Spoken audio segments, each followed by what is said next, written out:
welcome again to the new lecture of the course Fundamentals and Applications of Dielectric Ceramics. So, we will briefly look at what we did in the last lecture.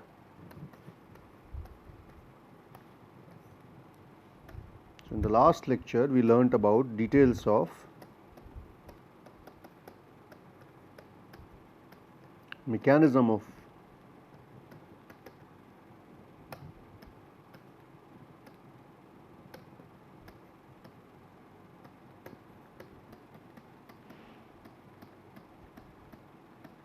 we looked at details of ionic ionic we looked at in the previous lecture, but in the last lecture we looked at dipolar polarization or molecular, and then we looked at interfacial. This happens because of presence of dipole moments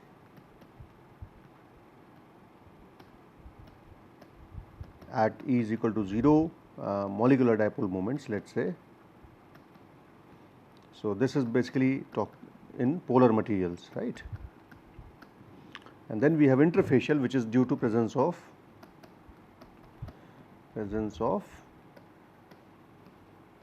charged entities or defects at various interfaces, right.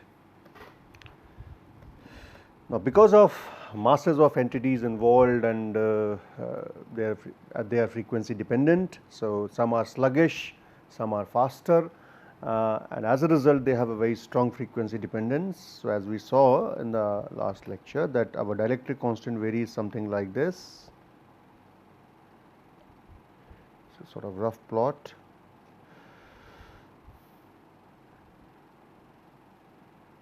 Okay. So, here we have 1, this is epsilon r electronic, this is epsilon r ionic, this is epsilon r dipolar, and this is epsilon r interfacial. So, these are the contributions that you get from different regimes. Okay. And this is frequency, this is epsilon r.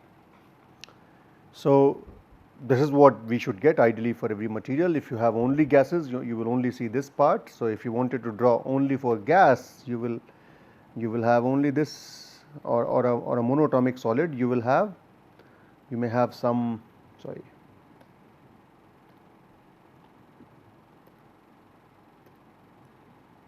for a, let me use a different color, yeah, for a monatomic solid you will have something like this. You may have some interfacial polarization depending upon the type of interfaces that you have, but basically you will have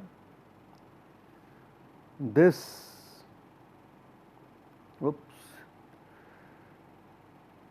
this is the curve that you get for something like, let us say, silicon.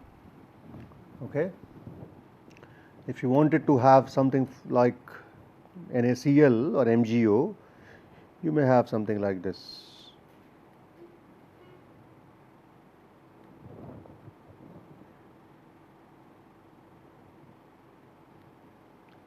Now, the values may change depending upon the type of the system, because the masses of atomic masses are different and so on and so forth, but approximately you will get something like this for, let us say, MgO, and Mg is, atomic mass of Mg is different than silicon.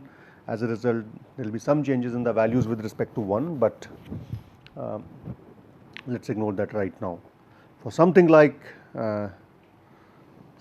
water, that is what you will get. This is for basically a dipolar solid. Okay. So, these are the sort of curves that you are likely to obtain, but in reality you will dielectric measurements are generally made at frequencies from 0.1 a few millihertz to few gigahertz, let us say, and they show various kinds of behaviors because of contributions from other factors. As a result, the curves are often deviate from ideal curves, and as a result there is a whole new area of dielectric analysis, whole area of research of dielectric analysis and impedance spectroscopy, which one needs to conduct in detail. Anyway, so now another quantity that we introduce here is called as dielectric polarizability.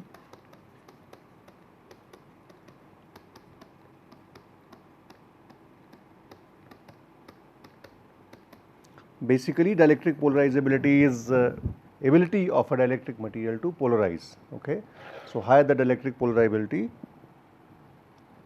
more the dipole moment is going to be. So the dielectric polarizability of a species. So dielectric polarizability is defined as it's called as alpha. So for a species I define alpha I, and this is equal to mu I divided by E. Now this E is often taken as local electric field or microscopic electric field, but let us not worry about that, that is a different treatment altogether. Let us just worry about the macroscopic field. So basically alpha is equal to mu divided by E. So this is called as dielectric polarizability. So it defines the and it is also essentially, you can say, is when alpha is higher. So you can say that mu I is equal to alpha I into E, okay, and mu is related to polarization, because polarization is equal to sigma mu I divided by V, and this is equal to chi divided by epsilon naught E. So basically what we are saying is that higher the polarizability of the system is, more the polarization of the system will be, which is because of higher dielectric constant of the material that is there. So polarizability is a quantity that can be analytically defined using a simple treatment. So that is why we will do analysis of polarizability of different classes of materials. So let us say first the treatment of polarizability of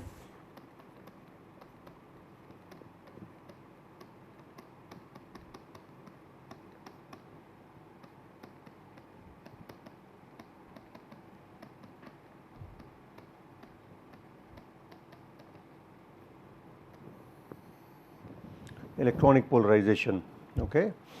So we will see what kind of parameters does it depend upon.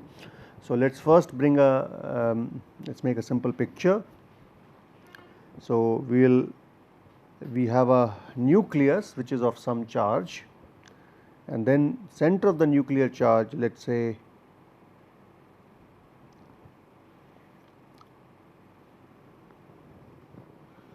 so these are variety of orbitals, and let us say we apply a electric field so that this positive charge and the negative, so this is the sort of electron cloud, this gets shifted little bit in this direction, and as a result the center of this charge is now, so this is your, you can say, center of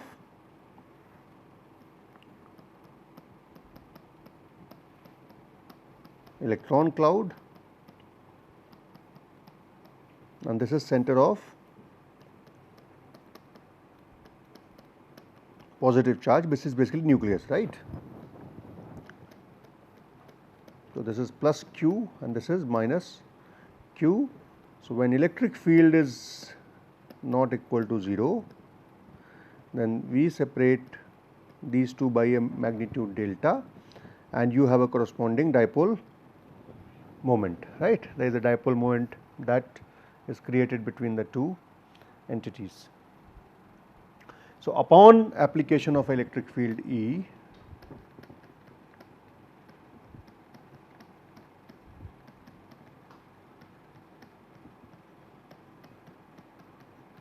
so obviously when E is 0, the mu is also 0, right, because the centers of charges coincide, okay, because of coincidence of coinciding of centers of positive and negative charges. However, when we apply electric field E on the charges, let's say, so let's say this, when you apply charges, what will happen is you will create a force. This force F is Z into EE, okay. So as a result, you will have forces on the two charges, you will separate them by a distance, let's say delta or d, whatever you may call it. But this force that you apply by applying electric field, there is a Coulombic force of attraction as well, because they have to be held together. It's not that you can rip them apart, you can't. There is a Coulombic force of attraction. So this force is balanced by what we call as, so balancing force is then, so this is the applied, upon application of a fold, this is Fa, this is the applied force. The balancing force, let's say we write it as Fb. Balancing force is because of Coulombic attraction between the positive and negative charges, and what will that be? That will be Q of nucleus into Q of the charges that reside between the distance d, right, or delta, the negative charges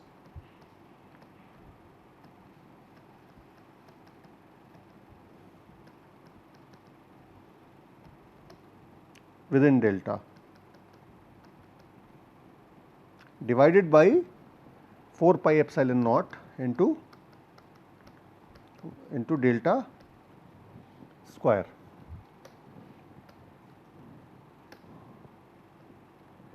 And what will this be? This will be basically, let's say if this is ZE, okay, this will be, since we are taking, we can take the ratio of, again this will be total charges ZE, but we are taking how much it has been, because it depends upon the extent of force, right. So depending upon the size of that bigger sphere, let us say, or a smaller sphere, so it will be 4 by 3 pi delta cube divided by 4 by 3 pi capital R cube. Capital R is the complete radius of the whole electron cloud, but delta is basically the distance that we have created by separation. So the moment they are equal, both the forces will be equal. So this is basically, you can say, is equal to Z square E square into small delta,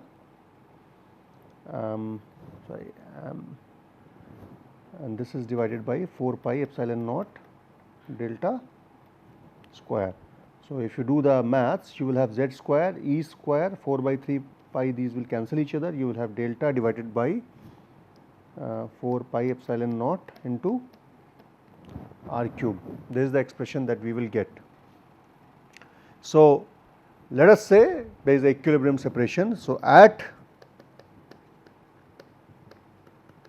equilibrium, delta is equal to delta naught, okay. So when we do that, and so at equilibrium delta is equal to delta naught, and Fa is equal to Fb, right. So when you do that together, applied force is equal to balancing force.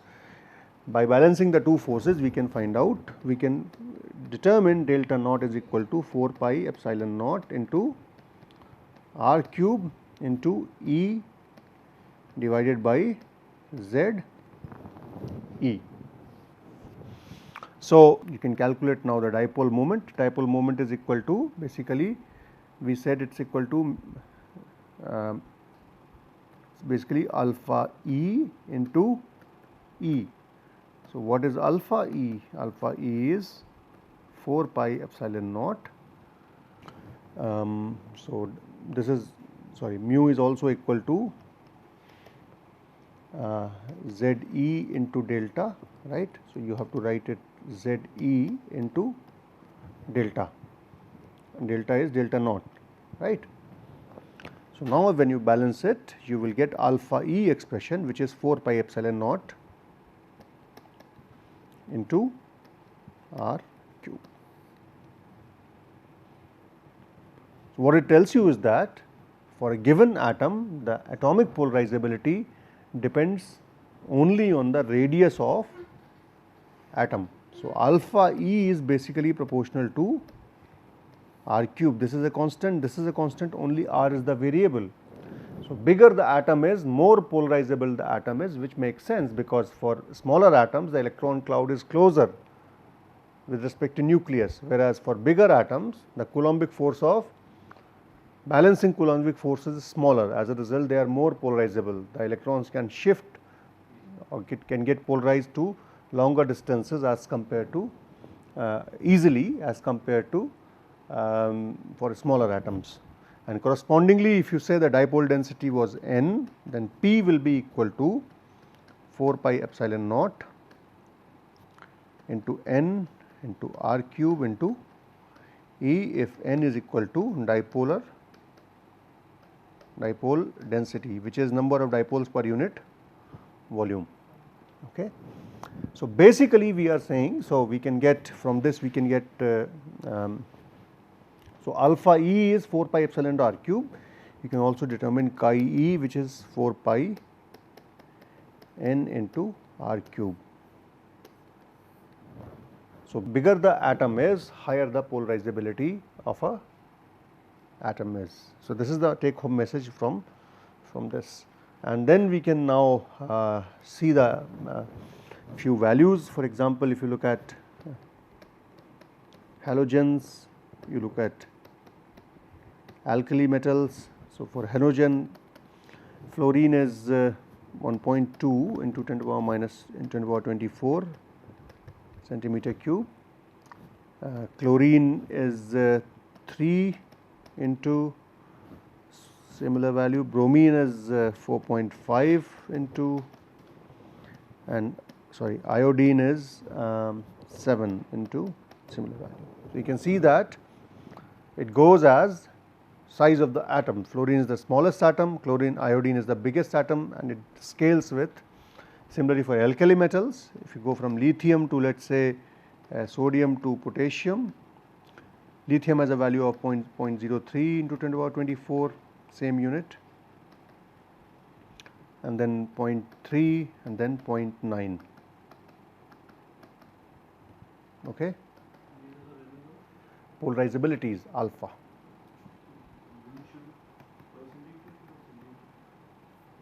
Sorry, alpha is per centimeter cube. Yeah, you are right, centimeter cube. 4 pi epsilon naught centimeter cube. Okay. All right. So, now let us move to the analytical treatment of ionic polarizabilities.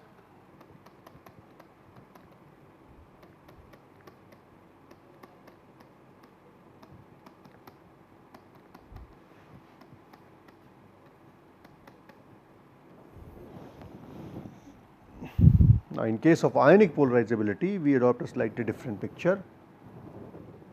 So, the first picture is that when we have these ensemble of atoms, so let us say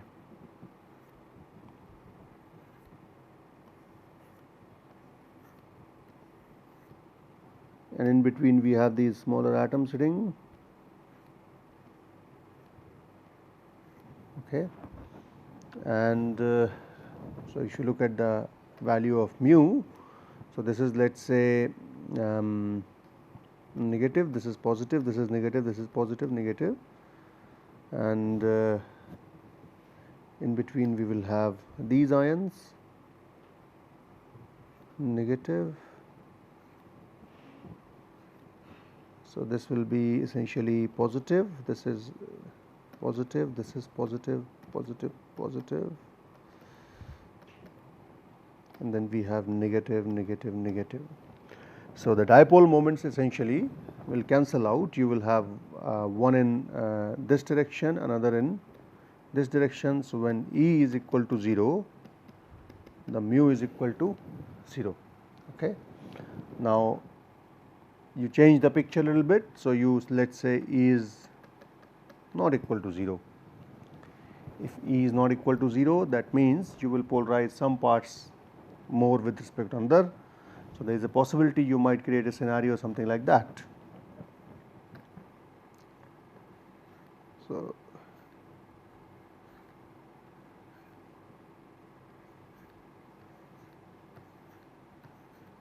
what will happen is that this red ion will shift more towards, let us say, this green ion,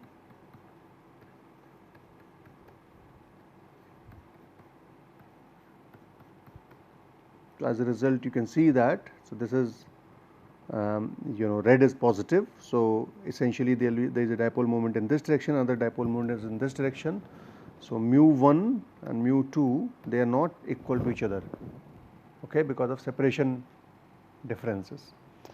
As a result, you can say the mu net is not equal to 0. So this is what we will create. So we have a equilibrium separation and then we have a change separation. So it decreases. So basically you can say the distance between the ions increases by a amount delta in one direction and decreases by the same amount delta in another direction, okay. So as a result, you have this difference of delta D, the D difference, that is called delta mu difference, that will come in the two. So we need to calculate this. So we can say accordingly you have a shift, net shift by some value D, okay. So we need to calculate this. So let us say the force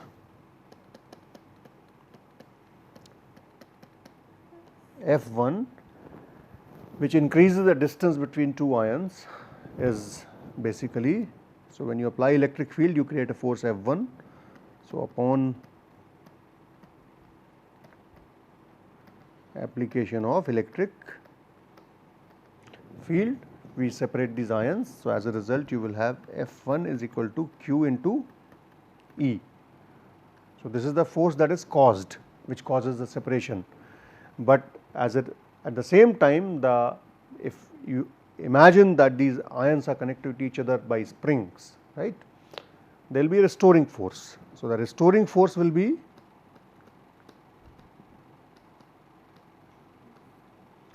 F2. This will be equal to K into D, where K is the spring constant and D is the distance. So let us say I represent this as Ki, okay. This is the second equation that we have. So this is basically assuming that ions are connected to each other just like springs, so just like their harmonic oscillators kind of model, and this spring constant can be represented in terms of, so this small Ki can be represented in terms of elastic modulus. So this is given by Y elastic modulus into Di. This Y is elastic modulus and D naught is the equilibrium separation, okay. So now it seems straightforward now. So at equilibrium what will happen? At equilibrium these two forces F1 and F2 will balance each other, and you combine these equations, what we will get, D will be equal to Q into E divided by Y into D naught. So mu will be equal to Q dot D, which is equal to Q square E divided by Y D naught. So what is alpha I here? Q square divided by Y D naught. This is equal to, this is what is ionic polarizability. What does it depend upon? It depends upon what is the equilibrium separation and what is the elastic modulus. So which means the more stiff the bond is, or in some sense more stronger the bond is, more difficult it is to polarize it, and that makes sense, right. Stronger the bond is. So basically you can see that alpha I is inversely proportional to 1 over I, which is stiffness, which is proportional to bond strength. So something which has more melting point, it will be difficult to polarize, something which has lower melting point, it will be easy to polarize, and accordingly you can also calculate the polarization. So polarization will be equal to N into mu, and this will be equal to N Q square E divided by Y D naught. One thing that you might note here is there is no temperature dependence here, it is independent of temperature. So this alpha I is independent of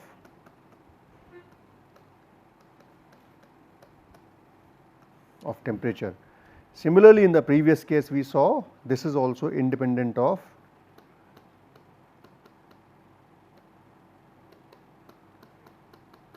you might have some change in R that is happening with respect to, but there is no anomalous, there is no strong dependence upon temperature except that the size will change as a function of temperature. So, there is no temperature term as such. Okay. So, this is basically a very rough guide to calculation of ionic and electronic polarizabilities. So, if you consider now for these, if you compare the values of different materials, for instance you take for ZNO, ZnAc, let us say, and so ZnO, ZnS, ZnO has a value of the electric constant of ZnS is 5.1, ZnO is 4.6 and ZnSe is 5.8, and these differences are basically because of changes in the bonding characteristics of these materials. So, basically stronger the material is, higher the dielectric constant will be for a given material, stronger the material, lower the dielectric constant, because the smaller the polarizability will be. So, you can say strong bonds meaning lower ionic polarizability. Bigger atoms are easy to polarize, electronic polarizability. Stronger materials are difficult to polarize, that is ionic polarizability in case of ionic polarizability. So, these are the two treatments that we have done. In the next class, we will look at the treatment of dipolar polarizability, which is an interesting case to look at. Okay. Thank you very much.